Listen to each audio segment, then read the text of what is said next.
빌립보서 1장 1절부터 11절까지 본문을 가지고 참여하는 신앙이라는 제목으로 하나님의 말씀을 증거하려고 합니다. 여러분, 미국의 찰리 채플린 하면 가장 유명한 희극 배우 중에 한 사람입니다. 저도 몇 번 찰리 채플린의 단편 영화를 본 적이 있는데 단 한마디의 대사를 사용하지 않고도 계속해서 웃음이 나오게 하는 즐거움을 주는 그러한 아주 뛰어난 코미디언인 우리가 알 수 있습니다. 그런데 어느 날 그가 많이 힘들었습니다. 그래서 이 머리를 좀 식힐 겸 이 미국의 한 시골로 여행을 가는데 마침 어느 한 마을에 이르렀는데 그 마을에서 무슨 컨테스트를 하는 것이었습니다. 이게 무슨 경연대회인가 하고 살며시 봤더니 찰리 채플린 흉내내기였습니다. 모든 사람들이 자기하고 비슷한 체구에 비슷한 옷을 입고 똑같은 수염을 달고 나와서 자기를 흉내내기 시작을 하는 겁니다. 찰리 채플린이 갑자기 호기심이 생겼습니다. 나도 한번 참여해 봐야지. 그리고 열심히 한 명 한 명 나와서 연기를 하는데 그들은 최선을 다해서 찰리 채플린처럼 하려고 했습니다. 그러나 찰리 채플린은 그저 노력하지 않고 평소의 모습 그대로를 보여주었습니다. 여러분, 찰리 채플린이 그 공연대회에서 몇 등을 했을까요? 3등을 했습니다. 1등도 2등도 하지 못하고 3등을 했던 것입니다. 이 찰리 채플린이 아닌 사람들이 얼마나 찰리 채플린을 열심히 관찰하고 보았든지 진짜 찰리 채플린보다 더 찰리 채플린 같은 연기를 해서 그 1등상과 2등상을 거머쥐게 된 것입니다. 제가 한국에 있을 때 광고를 보는데요. 어느 방앗간 옆을 지나가는데 이런 광고가 크게 붙어 있었습니다. 진짜 순 참기름. 참기름이라는 단어가 참깨에서 나온 기름이라는 뜻도 있지만 진짜 기름이라는 뜻도 있습니다. 근데 그 앞에다가 순 참기름, 순자를 하나 더 붙이고 또 하나 진짜를 붙여서 진짜 순 참기름 이렇게 표시를 한 겁니다. 워낙 중국산이 들어오고 가짜 들깨를 가지고 또 기름을 짜서 참기름이라고 하니까 그 주인이 너무나 억울해서 진짜 순 참기름이라고 광고를 한 것입니다. 여러분, 참기름 하나도 진짜가 있고 순 참기름이 있는데 크리스찬들은 어떨까요? 어떤 사람이 진짜 순 참 그리스도인일까요? 사실은 그리스도인이라는 말 자체가 가장 귀한 단어입니다. 이 그리스도인이라는 단어는 그리스도의 사람, 그리스도에게 붙잡힌 사람이라는 의미가 있는데 불구하고 오늘날 많은 그리스도인들이 그리스도인답지 못하게 살게 되면서 진짜 그리스도인, 참 그리스도인이라는 말이 하나 둘 수식어가 붙게 된 것입니다. 그렇다면 우리는 어떤 사람을 진짜 그리스도인이라고, 참 그리스도인이라고, 순 그리스도인이라고 생각할 수 있을까요? 그래서 오늘 설교의 제목에 나온 것처럼 참여하는 신앙을 가진 사람입니다. 신앙생활에, 교회를 섬김에, 교회 성도들 간의 교제, 교회를 봉사하는 데에 참여하는 노력을 하고 애쓰는 사람이 점점점 그리스도를 닮아가는 그러한 참 그리스도인이 되어간다는 것입니다. 그런데 우리가 그렇게 교회를 봉사하는데 성도와의 교제 안에 들어가서 참여하려고 할 때 우리를 이렇게 가로막는 그런 마음이 있습니다. 그것은 내가 뭐 그렇게 대단한 사람도 아닌데, 내가 무슨 특별한 재주를 가진 것도 아닌데, 이미 나이가 많이 들어버렸는데, 내 몸이 성하지 못한데 라는 그런 생각을 하기가 쉽습니다. 그런데 오늘 본문 1절은 우리의 생각이 무엇인가 바뀌어야 한다고 이렇게 가르쳐 줍니다. 1절 말씀 제가 봉독하겠습니다. 그리스도 예수의 종 바울과 디모데는 그리스도 예수 안에서 빌립보에 사는 모든 성도와 또한 감독들과 집사들에게 편지하노니 라고 말합니다. 누가 하나님의 역사에, 하나님 나라의 역사에, 하나님의 예수 그리스도의 몸된 교회에 참여할 수 있다고 말하고 있습니까? 바울은 자신을 예수 그리스도의, 그리스도 예수의 무엇이라고 소개하고 있습니까? 종이라고 소개하고 있습니다. 종이라는 단어는 우리에게 그렇게 거부감이 크게 다가오지 않을 수도 있습니다. 근데 이 종이라고 번역된 헬라어 둘로스는 노예라는 뜻입니다. 슬레이브입니다. 자기의 계획도, 자기의 생각도 자기의 가진 것도 능력도 없는 그러한 존재가 노예고 종인데 사도 바울은 자기를 그리스도 예수의 종이라고 말하고 있습니다. 바울이 모든 서신서에서 자신을 종으로 소개한 것은 아닙니다. 대부분의 서신서에서는 자신을 예수 그리스도의 사도다라고 말합니다. 사도는 12명이 있었는데 그 12명의 또 한 명의 이 사도 바울만이 들어가게 된 아주 위대한 이름입니다. 사도 바울이 다른 교회는 왜 사도라고 소개하면서 이 빌립보 교회를 향해서 자신을 종이라고 말했을까요?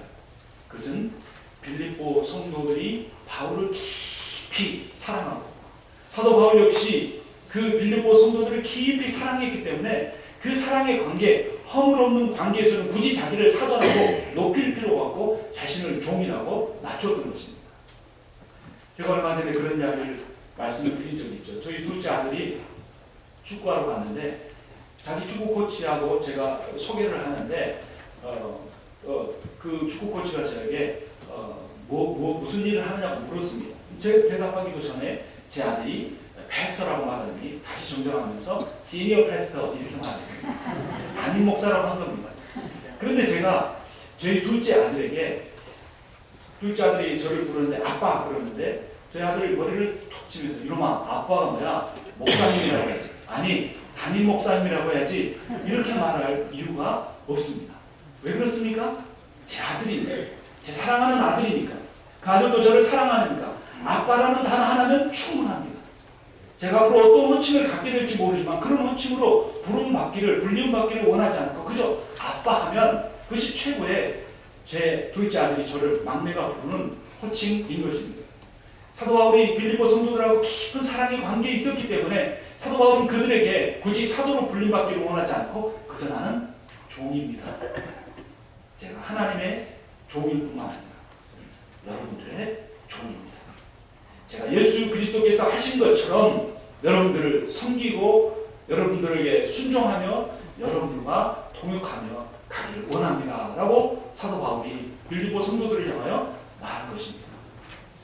여러분, 사도 바울은 자신을 향해서 종이라 부를 뿐만 아니라 빌립보 성도들을 향하여 이렇게 편지를 받는 그들을 향하여 이렇게 말하고 있습니다. 다시 한번 1절을 제가 읽어보겠습니다. 그리스도 예수의 종 바울과 디모데는 그리스도 예수 안에서 빌립보에 사는 모든 성도와 또한 감독들과 집사들에게 편지하노니라고 말합니다. 감독들은 여기서는 장로들이라고 하는 걸로 바꾸어서 번역할 수 있습니다. 사도 바울은 장로들을 먼저 언급하지 않습니다. 집사들을 오늘날로 말하면 안수 집사들을 먼저 언급하지 않습니다. 누구를 가장 먼저 언급하고 있습니까? 모든 성도들이라는 표현입니다. 성도들을 가장 중요시 여기고 아무런 직분도 없이 이름도 없이 빛도 없이 교회를 사랑하고 기도하며 섬기는 그 성도들, 물론 이 성도 안에는 장로들도 포함되고 집사들도 포함되며 권사들도 포함됩니다. 그런데 그 모든 성도들을 총칭하여서 여러분들에게 내가 편지합니다 라고 고백하고 있습니다. 여러분, 어떤 사람이 참 그리스도인가를 우리 스스로에게 질문했고 그 참 그리스도인은 참여하는 신앙을 가진 사람이라고 했는데 어떠한 사람이 참여하는 신앙을 가지고 있습니까? 자신을 종처럼 여기는 사람, 겸손한 사람, 자신을 낮추는 사람인 것입니다. 이것은 저의 말이 아니라 우리 주 예수 그리스도의 고백이기도 합니다. 마태복음 20장 26절부터 보면 너희 중에는 그렇지 않아야 하니 너희 중에 누구든지 크고자 하는 자는 너희를 섬기는 자가 되고 너희 중에 누구든지 으뜸이 되고자 하는 자는 너희의 종이 되어야 하리라 라고 예수님께서 제자들에게 말씀하셨습니다. 근데 예수님은 그렇게 종이 되라는 가르침만 주셨을 뿐만 아니라 실제로 예수 그리스도께서 그러한 삶을 사셨습니다. 같은 빌립보서이니까 우리 함께 찾아보겠습니다. 2장 5절입니다. 2장 5절부터 제가 읽겠습니다. 너희 안에 이 마음을 품으라 곧 그리스도 예수의 마음이니 그는 근본 하나님의 본체시나 하나님과 동등됨을 취할 것으로 여기지 아니하시고 오히려 자기를 비워 종의 형체를 가지사 사람들과 같이 되셨고 사람의 모양으로 나타나사 자기를 어떻게 하셨다고 말합니까? 낮추시고 그 낮춤이 어디까지 가냐면 십자가에 못 박혀 죽기까지 자신을 낮추셨다는 겁니다. 여러분, 세상에서는 학벌 있는 사람이, 세상에서는 능력 있는 사람이, 세상에서는 외모가 번듯한 사람이 쓰임받을 수 있고 인정받을 수 있을지 모르지만 우리 주 예수 그리스도 하늘 보좌의 영광을 버리고 이 땅에 가장 낮은 자의 모습으로 오셔서 죽기까지 자신을 낮추시고 사랑하신 그 주님의 몸된 교회에서는 가장 낮은 자가 가장 높은 자입니다. 자기가 가장 연약하여서 섬길 것이 아무것도 없다고, 나는 교회 봉사에 참여할 것이 없다고 생각하는 그분이 주님의 몸된 교회의 가장 귀한 일꾼이 될 수 있다는 것입니다. 그 이름이 바로 성도입니다. 시편 16편 3절은 16편 3절에서 다윗이 이렇게 고백합니다. 땅에 있는 성도는 존귀한 자니 나의 모든 즐거움이 그들에게 있도다. 이것은 다윗의 고백일 뿐이 아니라 그림자였던 다윗이 예표했던 그 실체이신 예수 그리스도의 고백이기도 합니다. 그리스도가 우리를 향하여 나를 향하여 이렇게 말씀하십니다. 땅에 있는 성도는 너는 나의 존귀한 자이니 나의 모든 즐거움이 너희에게 있도다라고 주님이 말씀하십니다. 그럼 우리가 성도라면 주님의 몸된 교회를 섬기고 사랑하고 참여하는 신앙을 가질 수 있는 것입니다. 그러한 참여하는 신앙을 가진 사람에게 어떤 일들이 주어질까요? 2절입니다. 하나님 우리 아버지와 주 예수 그리스도로부터 은혜와 평강이 너희에게 있을지어다 라고 고백합니다. 참여하는 신앙을 가진 사람에게 주어지는 것은 은혜고 평강입니다. 좀 더 정확하게 표현하면 우리가 은혜를 받았기 때문에 그 은혜로 말미암아 무조건적이고 그 값을 헤아릴 수 없는 하나님의 은혜를 받은 자이기 때문에 우리가 그 은혜로 말미암아 하나님 나라의 그 사역에 참여할 수 있다는 겁니다. 동참할 수 있다는 것입니다. 그리고 그 하나님의 은혜가 그 마음속에 풍성히 거하는 사람은 평강을 누리며 살 수 있습니다. 사도 바울이 지금 편지를 보내는 빌립보 교회, 이 빌립보 교회에 어떻게 선교하고 어떻게 복음을 전하고 어떻게 교회를 개척했을까요? 사도행전 16장 11절부터 보면 이러한 내용을 말해주고 있습니다. 우리가 드로아에서 배로 떠나 사모드라게로 직행하여 이튿날 네아폴리로 가고 거기서 빌립보에 이르니 이는 마게도냐 지방의 첫 성이요 또 로마의 식민지라 이 성에서 수일을 유하다가 그래서 이 빌립보에서 머물게 됩니다. 그리고 그곳에서 복음을 전하고 한 사람이 귀신 들린 여자를 위해서 점치면서 그 점치는 일로 많은 돈을 벌었는데 그 여인에게서 귀신을 쫓아내버리자 그 신통력이 사라지고 그로 인해서 사도 바울은 고소를 당하게 됩니다. 그래서 22절부터 보면 무리가 일제히 일어나 고발하니 상관들이 옷을 찢어 벗기고 매로 치라 하여 많이 친 후에 옥에 가두고 간수에게 명하여 든든히 지키라 하니 그가 이러한 명령을 받아 그들을 깊은 옥에 가두고 그 발을 착고에 든든히 채웠더니 감옥에 갇힌 것입니다. 매를 맞고 모욕을 당하고 고통을 당한데 감옥에 갇혔습니다. 근데 그 감옥에 갇혔을 때 사도 바울은 나에게 이렇게 하나님 나라에 주님의 몸된 교회에서 참여하게 하고 왜 내게 이렇게 고통을 주십니까? 라고 하지 않았습니다. 25절을 보면 한밤중에 바울과 실라가 기도하고 하나님을 찬송하며 죄수들이 듣더라. 이에 갑자기 큰 지진이 나서 옥토가 움직이고 문이 곧 다 열리며 모든 사람의 매인 것이 다 벗어진지라. 사도 바울이 하나님 앞에 감사하고 찬양을 할 때 지진이 일어나서 그 옥문들이 다 열리게 된 것입니다. 그리고 사도 바울이 그래 나가려고 할 때 이 간수가 옥문들이 다 열린 것을 보고 죄수들이 다 도망갔다 생각하고 자결을 하려고 하는데 그때 사도 바울이 그를 막고 우리가 잘 아는 그 유명한 말 주 예수를 믿으라 그리하면 너와 내 집이 구원을 얻으리라 라는 말을 듣게 됩니다. 그는 자기를 하던 칼을 내려놓고 자기의 가족들을 다 불러와서 그 사도 바울을 통하여서 세례를 받고 하나님의 자녀가 된 것입니다.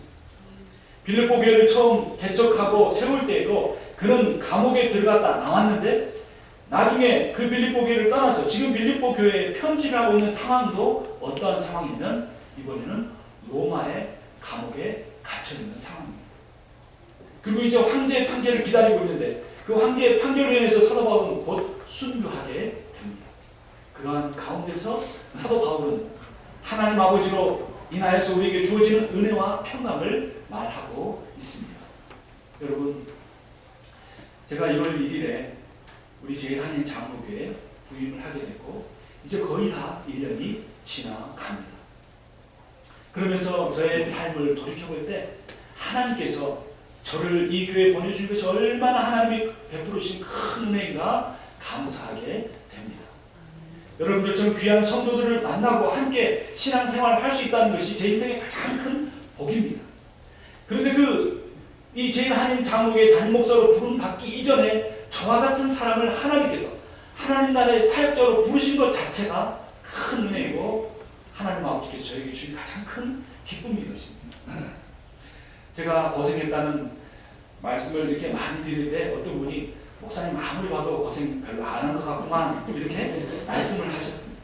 그런데 어렸을 때만 고생한 게 아니라 대학 때도 안 해본 아르바이트가 없습니다.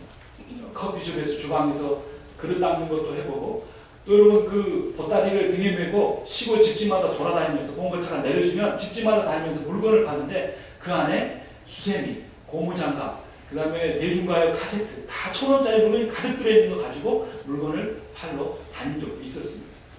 근데 그런 여러 가지 어려운 삶뿐만 아니라 저의 인생에 있어서는 정말 그 가정의 어려움으로 인하여서 삶에 대해서 미래에 대해서 희망을 갖지 못하고 소망을 갖지 못하고 어두운 마음을 가지면서 하루하루를 살았고 저의 인생을 어떤 때는 그만 끝내고 싶다는 그런 생각에 사로잡힐 때도 많이 있었습니다. 그런데 오늘 찬양을 하면서 하나님께서 저에게 주신 마음, 주님이 그런 나를 이 세상에서 데려가 버리지 아니하시고 세워주시고 하나님의 아들로 삼아주신 그 큰 은혜, 또 하나님 자녀 삼아주실 뿐만 아니라 아무런 자격도 없고 능력도 없고 정말 목회자의 다운 소질이라고는 단 하나도 없는 저를 하나님의 사역자로 불러주시고 경제적 능력이 하나도 없는 저를 미국으로 와서 공부하게 하시고 또 그 공부가 끝날 때쯤 제1한인 장로교회를 하나님의 인도하심으로 만나게 하시고 이곳에 부르셔서 하나님의 종으로 쓰게 하신 그 하나님의 은혜를 감당할 수 없는 것입니다. 여러분, 하나님 우리 인생에 그런 큰 은혜를 날마다 부어주고 계십니다. 이 은혜를 깨달으면 우리 마음에 평안이 있습니다. 여러분, 신앙생활의 시작은 염려의 끝이고 염려의 시작은 신앙생활의 끝이라고 어떤 한 종교개혁자는 말을 했습니다. 여러분, 하나님이 나를 붙들고 계시고 하나님이 나를 사랑하시고 나를 여는 땅에 있는 성도는 존귀한 자니 나의 모든 즐거움이 너에게 있다고 말하는 그런 가치 있는 인생을 살고는 사람인 것을 깨달아야 합니다. 오히려 내가 부족하다고 여긴다면 내가 가진 재능이 별로 없다고 생각한다면 오히려 더 내 마음이 하나님 나라를 위해서 교회를 위해 쓰임받을 준비가 되어 있는 것입니다. 그런 겸손한 마음, 자신을 종으로 여기는 마음을 가진 사람을 하나님 들어서 쓰시고 그 사람이 낮아지면 낮아질수록 하나님이 그를 높여주시는 것입니다. 예수님께서 우리에게 주신 가장 큰 황금률을 세상 사람들조차도 무엇이라고 말합니까? 네가 남에게 대접받고 싶은 대로 남을 대접하라. 여러분, 교회 안에서 봉사하고 교제할 때 가장 중요한 건 나 자신을 낮추는 것입니다. 나 자신을 종으로 여기는 것입니다. 그리고 가장 부족해 보이는 사람, 가장 연약해 보이는 사람을 높이는 것입니다. 그렇게 높이면 내가 불안한 것이 아니라 그 사람이 불안해집니다. 근데 내가 나 자신을 높이면 내 마음이 불안합니다. 그런데 어떤 사람이 또 반대로 자기 자신을 내 앞에서 낮추면 또 내 마음이 불안해집니다. 여러분, 자기 자신을 낮추십시오. 겸손한 마음을 가지고 하나님의 온된 교회를 섬기려고 할 때 하나님이 반드시 나를 높이시고 나를 통해 영광을 받으실 것입니다. 그렇게 주님의 몸된 교회에 봉사하고 섬기고 교제하는 일에 참여하는 사람에게 주어지는 것은 은혜와 그 은혜로 말미암는 마음속의 깊은 평강입니다.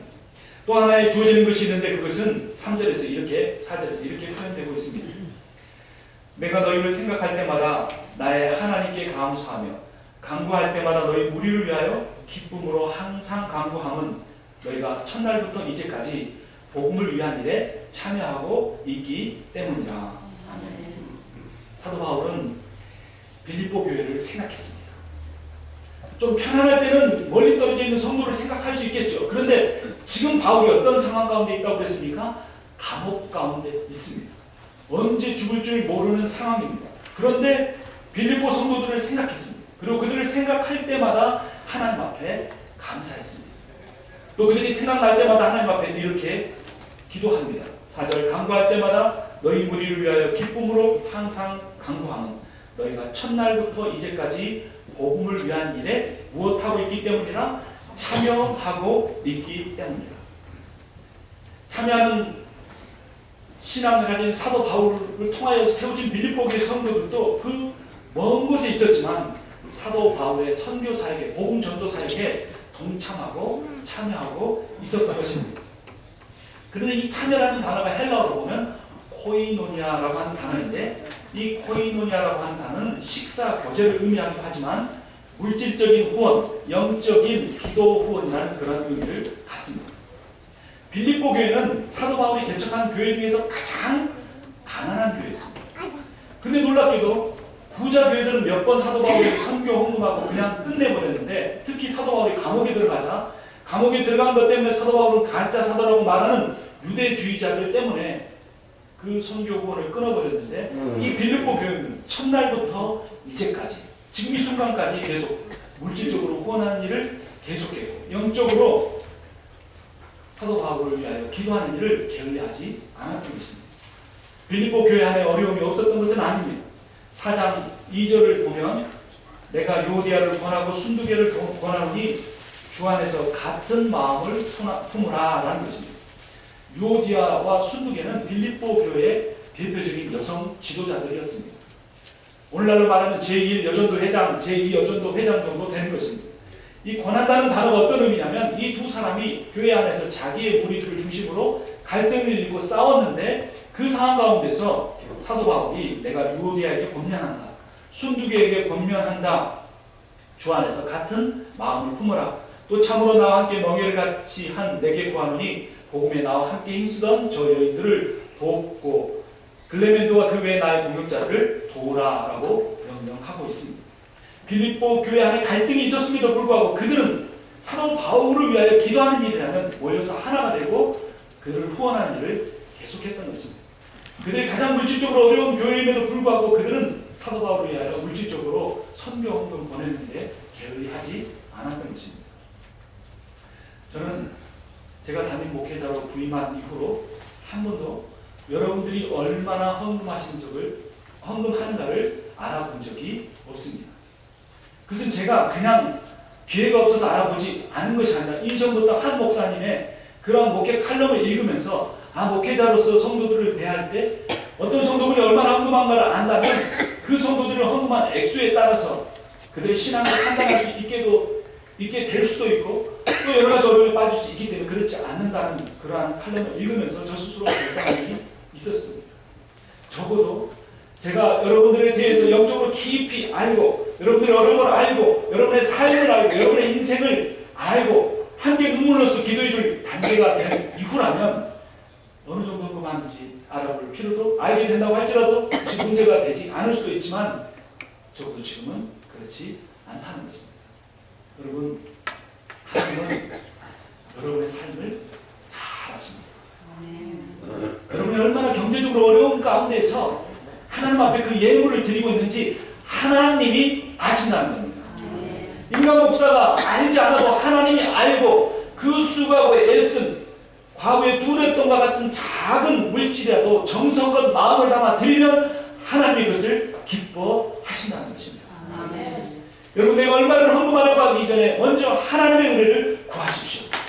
내가 그 앞에 충분한 물질을 드리지 못한다면 물질을 드리고 있지 못한다는 사실이 안타까운 것이 아니라 내가 그만큼 하나님의 그 크신 은혜를 누리지 못하고 있다는 사실이 안타까운 것입니다. 그러므로 하나님의 은혜를 누리기를 원하십니다. 하나님 나를 얼마나 사랑하신가를 내가 깨달아가면 그 은혜와 사랑을 깨달아가는 만큼 우리는 어떤 사람이 보지 않아도 어떤 세상에서 다른 물질적인 보상으로 다른 축복으로 하나님 보상해 준다고 하지 않을지라도 그 하나님의 놀라운 사랑으로 인하여 하나님 앞에 귀한 물질을 드릴 수 있는 것입니다. 하나님은 사도 바울에게 이렇게 귀한 공동체를 주셨습니다. 사도 바울이 자신의 삶을 하나님 앞에 헌신하고 그 하나님 나라의 사역에 자신이 참여하고 동참할 때 하나님은 빌립보 교회와 같은 가장 가난하지만 정성껏 헌금해주고 그 교회 안에도 분란이 있고 문제가 있지만 다 해결된 다음에 기도해 주겠다고 말하지 않고 그 가운데서도 함께 기도해 주고 있는 빌립보 교회가 있기 때문에 사도 바울은 그 감옥에서 죽을 날을 기다리고 있음에도 불구하고 하나님 앞에 기뻐하는, 그래서 사도 바울이 보낸 모든 서신조 가운데 이 빌립보서의 기쁨이라는 단어가 가장 많이 나오는데 무려 16번씩이나 등장하는 것입니다. 하나님은 자신의 사역에 동참하는, 참여하는 사람에게 공동체를 허락하여 주시고 그 공동체를 통하여서 하나님의 힘을 얻게 하시고 하나님 나라의 그 큰 사명을 감당하게 하신다는 것입니다. 또한 하나님은 그 모든 일들을 이렇게 주관해 가십니다. 6절 말씀입니다. 우리 함께 읽겠습니다. 너희 안에서 착한 일을 시작하신 이가 그리스도 예수의 날까지 이루실 줄을 우리는 확신하노라. 아멘. 우리를 하나님 나라의 사역으로 참여케 하신 그 시작을 하신 분도 하나님이시고 그것을 이루신 하나님, 그것을 완성하신 분도 하나님이시라는 겁니다. 저를 이 제일 하나님 장로교회로 부르신 분도 하나님이시고 저와 여러분들을 통하여서 하나님 나라의 놀라운 부흥을 일으키실 분도 하나님이십니다. 주님이 하십니다. 우리는 단지 그 주님이 하시는 큰 역사의 종처럼 참여하면 그것으로 되는 것입니다. 사도 바울이 이렇게 하나님 나라, 하나님께서 그 모든 일을 이루실 거라는 확신을 가지고 하나님 나라의 사역에 동참할 때 그는 함께 동참하는 빌립보 성도들을 향한 이런 마음을 가지고 있었습니다. 7절, 8절입니다. 내가 너희 무리를 위하여 이와 같이 생각하는 것이 마땅하니 이는 너희가 내 마음에 있으며, 너희가 내 마음에 있다는 것은 다른 번역본에 보면 너희 마음에 내가 있다라고 하는 의미이기도 합니다. 그러니까 서로 마음에 서로를 두고 있는 것입니다. 나의 메인과 복음을 변명함과 확정함에 너희가 다 나와 함께 은혜에 참여한 자가 됩니다. 아멘. 빌립보 성도들이 사도 바울의 그 사역에 참여했는데 어디에 참여했다고 말하고 있습니까? 은혜에 참여했다라고 말합니다. 근데 이 은혜에 참여했다는 말은 어떤 의미냐면 사도 바울의 상황과 비교해서 우리가 생각해보면 사도 바울의 감옥에 갇혀있는 그 상황을 은혜라고 말하고 있는 것입니다. 그럼 우리 인생에서 가장 큰 참여, 가장 중요한 참여는 무엇이냐면 바로 예수 그리스도의 고난에 참여하는 것입니다. 여러분의 인생에 고난이 있습니까? 여러분의 인생에 아픔이 있습니까? 그러한 우리들을 향하여서 주님은 로마서 8장 17절에서 이렇게 말합니다.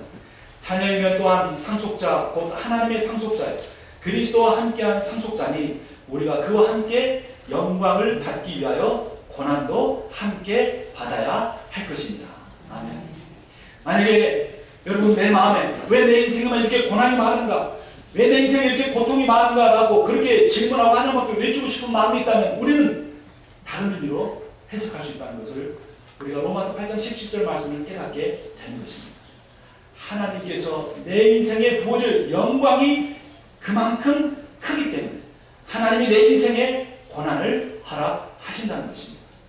그러므로 그 고난에 대해서 불평하지 않고 그 예수 그리스도의 남은 고난에 참여하는 사람, 동참하는 사람, 그럼에도 불구하고 교회를 끝까지 섬기고 사랑하는 사람에게 하나님이 그에게 주실 커다란 영광을 준비하고 계신다는 것입니다. 그래서 사도 바울은 8절에서 이렇게 말합니다. 내가 예수 그리스도의 심장으로 너희 무리를 얼마나 사모하는지 하나님이 내 증인이십니다. 아멘. 사도 바울도 빌립보 성도들을 사모했고 사도 바울이 증인으로 세운 하나님도 그 빌립보 성도들을 깊이 사랑했습니다. 여러분, 나나크데브라고 하는 한 현인이 있었습니다. 한 젊은이가 인생을 방황했습니다. 하는 일마다 실패했습니다. 고난을 많이 겪었습니다. 사람들 앞에 인정받기는커녕 무시당했습니다. 그가 나나크데브를 찾아갔습니다. 현자여, 내 인생은 얼마나 가치가 있는 것일까요? 라고 물었습니다. 그래서 그 나나크데브가 시리에 빠져 있는 그 젊은이에게 보석 하나를 내주었습니다. 그리고 이 보석을 가지고 시장에 가서 사람들에게 이 보석이 얼마 정도의 가치가 있는지 물어보라. 해가 뜰 때부터 시작해서 해질 때까지 물어보고 돌아오라 라고 임무를 주었습니다. 그 젊은이는 보석을 가지고 시장 이곳저곳을 다녔습니다. 어떤 사람이 이 보석이 얼마짜리 될까요? 물었습니다. 그래서 그 사람은 제대로 보지도 않고 그것은 옥수수 2쪽 정도 됩니다 라고 말했습니다. 어떤 사람도 대충 보면서 그것은 한 양 정도 됩니다. 어떤 사람은 10양 정도 됩니다. 어떤 사람은 100양 정도 됩니다.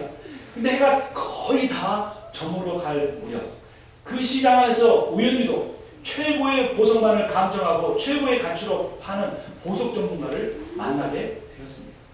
그 젊은이는 그 보석 전문가인지 몰랐지만 그에게 가서 물었습니다. 이 보석은 얼마만의 가치가 있습니까? 그 전문가는 이렇게 말했습니다. 젊은이요, 도대체 이런 귀한 보석을 어디서 얻었습니까? 이 보석은 이 세상의 모든 것을 다 주고도 바꿀 수 없을 만큼 최고의 가치를 가진 그러한 보석입니다. 말해줬습니다. 젊은이는 두근거리는 가슴을 가지고 나나 그대로에게 돌아왔습니다. 그리고 그 있었던 일들을 다 이야기해 줬습니다. 그때 나나 그대로가 그 젊은이에게 이렇게 말해줬습니다. 젊은이요, 인생을 살다 보면 당신을 옥수수 2쪽보다 더 못하게 여기는 사람도 만날 것입니다. 인생을 살다 보면 당신을 돈 1냥 정도, 10냥 정도, 100냥 정도로 여기는 사람도 만날 것입니다. 그런데 분명히 당신 안에는 이 온 세상과도 바꿀 수 없는 당신만의 유일한 가치가 있습니다 라고 말해 있습니다 라고 평가해줄 그런 사람을 만날 수 있을 것이라고 그에게 격려를 해줬습니다.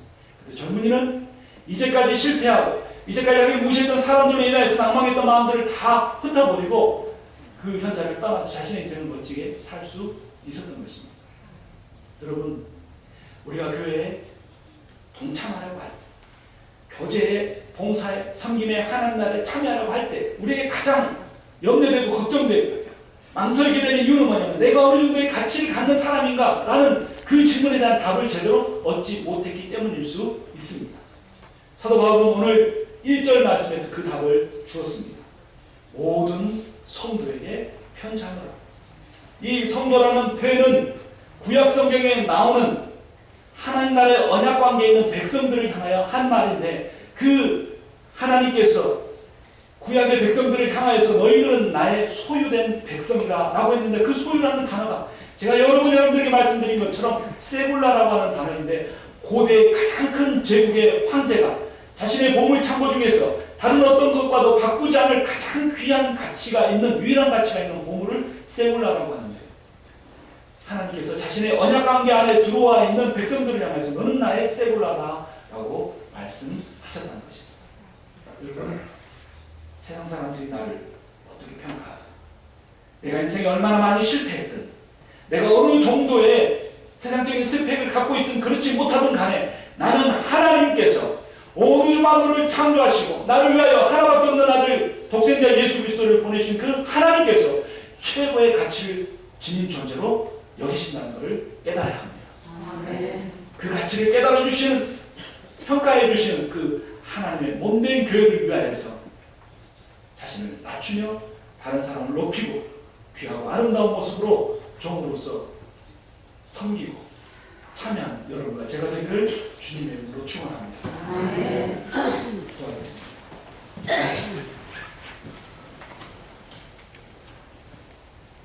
그 주인이 이르되 착하고 충성된 종아, 내가 적은 일에 충성하였으니 내가 많은 것을 가지고 내게 맡기니 내 주인의 즐거움에 참여할지어다. 아멘. 하나님 아버지, 우리가 인생을 살면서 실패할 때도 있고 무시당할 때도 있고 내 인생 돌아볼 때 도대체 이룬 것이 무엇인가 후회와 염려 가운데만 쌓여있을 때도 있음을 주님 앞에 고백합니다. 아버지 하나님, 이 가슴 아픈 고백을 가지고 우리의 주인 되신 하나님 앞에 나아가기를 원합니다. 그리고 그 주인 되신 하나님께서 우리에게 이미 주신 은사를 가지고 능력을 가지고 하나님 앞에 착하고 충성된 종이 다 되게 하여 주시옵소서. 적은 일에게 충성한 이에게 많은 것을 맡기시고 적은 일에 참여한 이에게 주인의 큰 즐거움에 참여하는 하나님 나라의 일꾼들이 다 되게 하여 주시옵소서.